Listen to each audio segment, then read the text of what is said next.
Hi hello నమస్తే. తిరుపతి లడ్డు వ్యవహారం మళ్ళీ తెర మీదకి వచ్చింది. నిన్న నిన్న నిన్నార మొన్న ఒక నలుగురిని అరెస్ట్ చేశారు. మనందరికీ తెలుసు.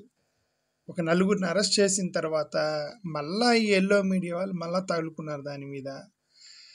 మళ్ళా తిరుపతిలో లడ్డు కల్తీ జరిగింది, ఇదిగో నలుగురిని అరెస్ట్ చేశారు, నలుగురు అరెస్టులు మొదలైనాయి, ఇంక అయిపోయారు, వైఎస్ఆర్సీపీని మొత్తాన్ని అరెస్ట్ చేస్తారు, టీటీడీలో పెద్ద కల్తీ జరిగింది వ్యవహారం అని చెప్పేసి మళ్ళీ పాట మొదలెట్టి దే స్టార్టెడ్ సింగింగ్ అగైన్. ఇప్పుడు మొన్న అరెస్ట్ చేసింది ఎవరిని అరెస్ట్ చేశారంటే కంపెనీలకు సంబంధించిన ఓనర్లని, కంపెనీలకు సంబంధించిన ఎండీలని అరెస్ట్ చేశారు తప్ప టీటీడీకి సంబంధించిన ఒక్కనన్ను అరెస్ట్ చేశారా?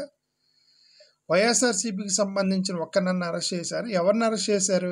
కంపెనీలో డైరెక్టర్స్ని అరెస్ట్ చేశారు. అది కూడా ఇన్వెస్టిగేషన్ పర్పస్ రిమాండ్లోకి తీసుకున్నారు. ఓకే, ఎందుకు అంటే కంపెనీలను అరెస్ట్ చేయడానికి చాలా ప్రాబ్లం. చిన్న లొసుకులు దొరికినా అరెస్ట్ చేసేస్తారు. ఎందుకంటే ఇప్పుడు ఈ కాంట్రాక్ట్ రెగ్యులేషన్స్ వైలేట్ చేశారని చెప్పేసి అక్కడ ఏదో లోపల ఏదో కంపెనీల్లో ఏదో కల్తీలు జరుగుతున్నాయని ఇన్వెస్టిగేషన్స్లో అక్కడ బయటపడ్డటువంటి కంపెనీ వ్యవహారాల మీద అరెస్ట్ చేస్తారు. ఓకే, ఇప్పుడు they started investigation with laddu, Tirupati laddu. దాని మీద లోపలికి వెళ్ళి చెక్ చేస్తే వేరే దొరికాయనుకోండి కంపెనీలో, ఆటోమేటిక్గా అరెస్ట్ చేస్తారు. ఓకే, అంతే తప్ప ఇప్పుడు తిరుపతిలో కనుక ఏమైనా కల్తీ జరిగి ఉంటే తిరుపతికి సంబంధించిన వ్యవహారాల్లో తిరుపతికి సంబంధించిన వ్యక్తులను ఎవరు అరెస్ట్ చేయలేదు కదా, టీటీడీలో ఎవరిని అరెస్ట్ చేయలేదు కదా, వైఎస్ఆర్సీపీ వాళ్ళని ఎవరు అరెస్ట్ చేయలేదు కదా. ఓకే, మళ్ళీ మొదలెట్టారు వీళ్ళు తిరుపతిలో లడ్డు వ్యవహారం మీద. సిట్ రిపోర్ట్ ఇచ్చింది. సిట్ రిపోర్ట్లో వెరీ క్లియర్గా మళ్ళీ పాత గతంలో వైఎస్ఆర్సీపీ వాళ్ళు ఆర్గ్యుమెంట్ చేస్తున్నదే ఇప్పుడు కూడా ఆ సిట్ రిపోర్ట్లో కూడా అదే ఉంది. ఇది ఓన్లీ కాంట్రాక్ట్కి సంబంధించిన వైలేషన్సే తప్ప ఎలాంటి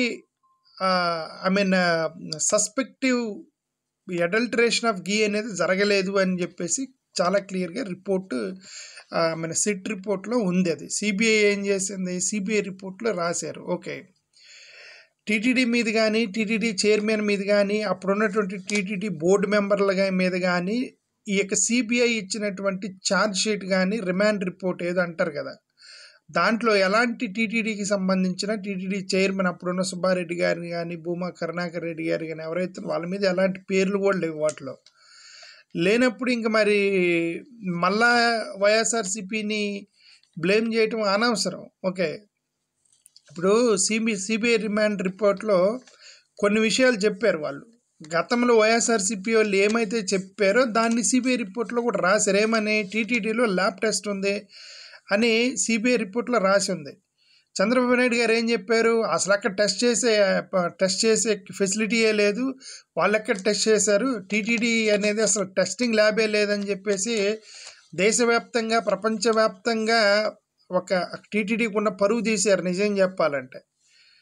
కానీ నిన్న సిబిఐ రిపోర్ట్లో రిమాండ్ రిపోర్ట్లో ఏమని రాశారు, టీటీడీకి ల్యాబ్ టెస్ట్ చేసేటువంటి ఫెసిలిటీస్ ఉన్నాయి. దానికి సంబంధించినటువంటి జూన్ 12, జూన్ 20వ తారీఖు, జూన్ 25వ తారీఖున, జూన్ 4వ తారీఖున ఈ 4 రోజులు వచ్చినటువంటి టెస్ట్లు ఏవైతే ఉన్నాయో వాటికి సంబంధించినటువంటి టీటీడీని ల్యాబ్ టెస్ట్ చేసి దాన్ని అప్రూవల్ కూడా చేశారు. ఎందుకు అప్రూవల్ చేశారంటే ఆ టెస్టింగ్ చేసినప్పుడు ఎలాంటి సస్పెక్టివ్ నేచర్లో ఉన్నటువంటి అడల్టరేషన్ ఆఫ్ గీ అనేది కనబడలేదు కాబట్టి టీటీడీ హ్యాస్ అప్రూవ్డ్ అని సిబిఐ రిపోర్ట్లో రాసింది. సో ఈ జూన్ 12, జూన్ 20, జూన్ 24, 25 ఇది సరే ఆర్డర్ అప్పుడు వైఎస్ఆర్సీపీ వాళ్ళు ఇచ్చారు కాబట్టి ఆ రోజు డెలివరీ అయింది అనుకోండి. ఆ మాటకు వచ్చినా సరే అక్కడ దాంట్లో ఎలాంటి పొరపాటు లేదని చెప్పేసి సిబిఐ రిపోర్ట్లో ఇచ్చింది. జూన్ 6, జూలై 12వ తారీఖున, సరే జూలై 6, జూలై 12 ఈ 2 రోజులకు సంబంధించినటువంటి ల్యాబ్ మన ట్యాంకర్స్ ఏవైతే ఉన్నాయో ఆ రెండింటి మీదే అనుమానాలు వచ్చాయి. ఆ రెండింటి మీదే సస్పెక్టివ్గా ఉంది ఆ రోజు వచ్చినవి. జూలై 6, జూలై 12 టీడీపీ ప్రభుత్వం అప్పటికే అధికారంలోకి వచ్చేసింది కదా. సరే అధికారంలోకి వచ్చినా సరే కాంట్రాక్టర్ మావాడు కాదు, వైసీపీ వాళ్ళు నియమించిన కాంట్రాక్టర్ అంటారు. ఓకే, సరే ఏదైనా ఆ 2 రోజులు వచ్చిన సస్పెక్టివ్గా అనిపిస్తే వీళ్ళు ఏం చేశారు, టెస్ట్ చేసి టీటీడీలో టెస్ట్ చేసి దాన్ని రిజెక్ట్ చేశారని చెప్పి సిబిఐ రాసింది. వైసీపీ వాళ్ళు చెప్తుంది అదే కదా, గత కొంతకాలం నుంచి మేము ప్రతిరోజు టెస్ట్ చేస్తాము, టెస్ట్ చేస్తే అనుమానం వస్తే రిజెక్ట్ చేస్తాము, అది న్యాచురల్గా జరిగే ప్రాసెస్. ఆ న్యాచురల్గా జరిగే ప్రాసెస్ని వీళ్ళు రచ్చ చేశారు, కావాలని చేశారని చెప్పేసి వైఎస్ఆర్సీపీ వాళ్ళు ఆ రోజున చెప్తుంది. అదే జూలై 12, 20, 24 జూన్ 12, జూన్ 20, 25, జూలై 4వ తారీఖున అలాగే మేము టెస్ట్ చేసాము, ఎలాంటి అనుమానం లేదు, అప్రూవ్ చేసాం. జూలై 6, 12 కూడా టెస్ట్ చేసాము, అనుమానం వచ్చింది, రిజెక్ట్ చేసాము. అదే కదా వైఎస్ఆర్సీపీ వాళ్ళు చెప్పింది. దానికి సంబంధించి సిబిఐ అది కూడా అప్రూవ్ చేసింది. వీళ్ళు ఏదైతే ఆర్గ్యూ చేశారో అదే. ఇప్పుడు జూలై 2014 నుంచి 2019 మధ్యలో తెలుగుదేశం ప్రభుత్వం అధికారంలో ఉంది. అప్పుడు కూడా అంటే టీడీపీ ప్రభుత్వంలో కూడా 2014-19 మధ్యలో కూడా ఇప్పటికీ 14 నుంచి 15 సార్లు ఆ ట్యాంకర్లను వెనక్కి పంపించారట. అంటే అర్థం ఏంటి, టీడీపీ ప్రభుత్వంలో కూడా 14 to 15 times దే రిజెక్టెడ్.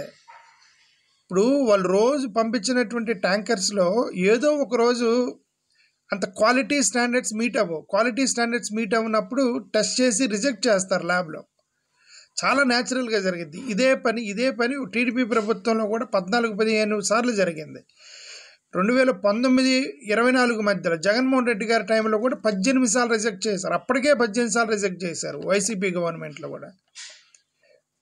మరి చాలా న్యాచురల్గా జరిగేటువంటి ప్రాసెస్ని అనవసరంగా దాని గురించి రచ్చ చేసి జూలై 6, జూలై 12వ తారీఖున వచ్చినటువంటి 2 ట్యాంకర్లని బాగా ఇష్యూ చేసి వాటిని ఎన్డీటీబీ ల్యాబ్కి పంపించి ఆ ల్యాబ్లో టెస్ట్ చేయించి అక్కడ వచ్చినటువంటి కొవ్వు పదార్థాల అవి ఇవి ఉన్నాయని చెప్పేసి రచ్చ చేశారు. టీటీడీ వాళ్ళు జూలై 23వ తారీఖున ప్రెస్ మీట్ పెట్టి అక్కడ ఈవో ఆయన ఏం చెప్పాడంటే అది వనస్పతి ఆయిల్ వాడారండి, అంతే తప్ప దాంట్లో ఎలాంటి అడల్ట్రేషన్ లేదని టీటీడీ ఈవోనే ప్రెస్ మీట్ పెట్టి మరి చెప్పారు. లేదు దాంట్లో కొవ్వు కలిసింది, పంది కలిసింది, బీఫ్ కలిసింది, బీఫ్ టాలో, పీక్ టాలో ఏదేదో రాసుకుంటూ వచ్చారు. ఓకే, రచ్చ చేశారు. దేశం మొత్తం మీద తిరుపతి యొక్క ఇమేజ్ని డౌన్ చేశారు. తిరుపతి ఇమేజ్ని డౌన్ చేశారు. ఏమో అసలు అనుమానం ఏంటంటే కొన్ని నార్త్ ఇండియాలో ఉన్నటువంటి గుడులకి మంచి చేయడానికి నార్త్ ఇండియా ఇక్కడ ఉన్నటువంటి భక్తుల్ని నార్త్ ఇండియాలో గుడులకి డైవర్ట్ చేయడానికి వీళ్ళు ఏమైనా కంకణం కట్టుకున్నారేమని అనిపించింది ఆ టైంలో. ఇప్పుడు ప్రపంచవ్యాప్తంగా తిరుపతి అనేది నెంబర్ 1. ఇక్కడ అందరికి తెలిసింది తిరుపతి అనేది మంచి పేరు ప్రసిద్ధిగాంచినటువంటి తిరుపతి టెంపుల్. ప్రపంచవ్యాప్తంగా భక్తులు వస్తూ ఉంటారు అక్కడికి. It has a very good image in the world. అలాంటిది ఒక్కసారికి దాని ఇమేజ్ని డౌన్ చేసేసారు టీడీపీ ప్రభుత్వం రాగానే. డౌన్ చేసేసి చాలామంది భక్తులని నార్త్ ఇండియాకి డైవర్ట్ చేయడానికి మరి అంత అవసరం ఏముందో వీళ్ళకి చేశారు. ఓకే, సెప్టెంబర్ 20వ తారీఖున అదే టీటీడీ వాళ్ళు కూడా మళ్ళీ ప్రెస్ మీట్ పెట్టి మరి చెప్పారు ఎలాంటి అడల్ట్రేషన్ జరగలేదు అని. ఓకే, అయినా సరే గొడవ చేశారు. ఎన్డీటీవీ రిపోర్ట్ ఒకటి పట్టుకున్నారు, అవి గెలిచాయి అన్నారు.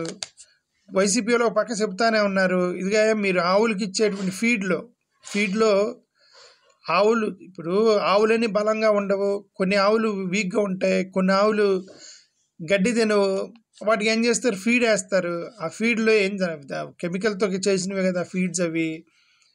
ఆ పౌడర్ అనేది దాంట్లో ఇంకన్నీ వస్తాయి, పందికి సంబంధించినవి అవి ఇవి కలిపేసి ఒక పౌడర్గా తయారు చేసి ఆవులకి పెడతారు. దానిలో పాలలో వచ్చేస్తాయి ఆటోమేటిక్. కానీ మేము చెప్తానే ఉన్నాం. అప్పుడు నేను కూడా టీటీడీ మీద 5-6 వీడియోలు పెట్టాను నేను కూడా.